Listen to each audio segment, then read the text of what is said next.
Question, of course, where did the president get this latest conspiracy theory from? As we've reported, White House officials say that the president's sources were various conservative outlets, most prominently perhaps radio host Mark Levin, who seemed to take three basic chunks of information and combine them into one conspiracy theory of what he calls a silent coup going on by the intelligence community and former Obama administration officials. Here are the three chunks. One, leaks from the intelligence community calling out Trump administration officials for giving out inaccurate information about their contacts with the Russians and other stories. Two, news reports that the FBI is investigating possible contacts between Trump campaign advisors and Russians. And three, unconfirmed reports in the British press that the FBI may have sought FISA warrants to monitor Trump campaign communications. Now, those reports say nothing about President Obama being personally involved, nor did they say wiretapping was ever approved on Mr. Trump himself. Now, here's a rather amazing detail. It actually does not appear that any of these conservative outlets reported as fact what President Trump is now claiming, that, quote, Obama had my wires tapped in Trump Tower just before the victory. Levin has asked the question as to whether the president is behind the leaks and the surveillance, but when he was directly asked by Fox News if former President Obama was directly involved in any of this, Levin said this. I'm not Nostradamus here. I just think that we ought to find out. But I will tell you this, he's more involved than he says. Now, it would be bad enough if the president valued the conjecture and accusations of these sources more than the facts that he has access to more than any other person in the world. But it's actually worse than that. President Trump took what Levin and others were saying and made it even less tethered to fact. With conjecture and venom, they alleged a conspiracy. He took it one step further and said it happened and President Obama was behind it. And as we've reported, the FBI director is incredulous at this charge and says it's completely false. Now, are there legitimate reasons to question why all these leaks and what are the motivations for them? Absolutely. But that's now a separate issue. This is about whether President Obama wiretapped President Trump. And the FBI director says it's false. Now, keep in mind, one not irrelevant detail here for anyone out there trying to make sense of this all. We've been here before. And this is not a land with much sense or respect for facts. This is a place of conspiracy theories, untethered to facts. And these theories are voiced by President Trump. It's Barack Obama faked his birth certificate because he was born in Africa. False. Thousands of New Jersey Muslims were on TV celebrating 9/11. False. Ted Cruz's father had something to do with Lee Harvey Oswald. False. Vaccines cause autism. False. There was something fishy about the deaths of Justice Scalia or Vince Foster. False. False. Inaugural crowd sizes, 3 to 5 million illegal votes. It goes on and on. None of it's true. And the people around President Trump who are enabling this nonsense, the ones who know better, you have to ask yourselves this question. Are you really serving the president? Are you really serving the American people? President Trump's administration introduced his updated travel ban today after pausing to consult Congress and his own cabinet on the rewrite in hopes that the implementation of this new order would be smoother. CNN senior diplomatic correspondent Michelle Kaczynski is live for us at the State Department. And Michelle, the president once said that if a judge delayed implementing the ban, any deaths as a result of terrorism would be on the judge's hands. But that sense of urgency seems to have given way to a more deliberate process.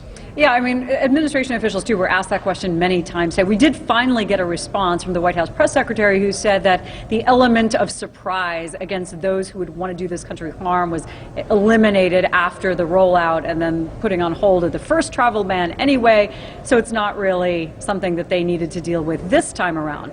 But keep in mind, this is still a travel ban based on national origin. It was rolled out as kind of a kinder, gentler travel ban, but there's still going to be those questions, serious questions that linger over whether this is even urgent or necessary. The Trump administration's travel ban do-over. Today presented by the Attorney General, Department of Homeland Security, and Secretary of State. To our allies and partners around the world, please understand this order is part of our ongoing efforts to eliminate vulnerabilities that radical Islamist terrorists can and will exploit for destructive ends. The signing taking place in private, away from reporters. Only an official photo released. Quite the difference from the big ceremony for the first botched rollout in January in the Pentagon's Hall of Heroes. The new 90-day ban includes 6 Muslim-majority countries, not 7. Iraq is off the list. This after intense lobbying by the Iraqi government, the U.S.'s crucial partner against ISIS. The Trump administration says Iraq is working with the U.S. to implement new security measures. Though at this point, CNN sources say nothing has changed in procedure, just better communication of what measures are already in place. Among other tweaks to the original travel ban, it now spells out clearly that if you have a green card or visa, you can travel to the U.S. Officials can allow others in, too, on a case-by-case basis. For refugees, Syrians are no longer banned indefinitely. And the new order removes language that seemed to allow preferential treatment to Christians. The refugee program will still be on hold for 120 days, and the total number of refugees for this fiscal year is capped at 50,000, instead of the 110,000 the Obama administration had raised it to. This executive order responsibly provides a needed pause. We can carefully review how we scrutinize people coming here from these countries of concern. This time, though, the administration is making an attempt to back up the need for this order, saying 300 refugees admitted to the U.S. are currently under investigation by the FBI for potential terrorist activity. But officials refuse to say what countries those refugees are from, or even if any are from the 6 named. And a recent Homeland Security assessment showed that most foreign-born extremists in the U.S.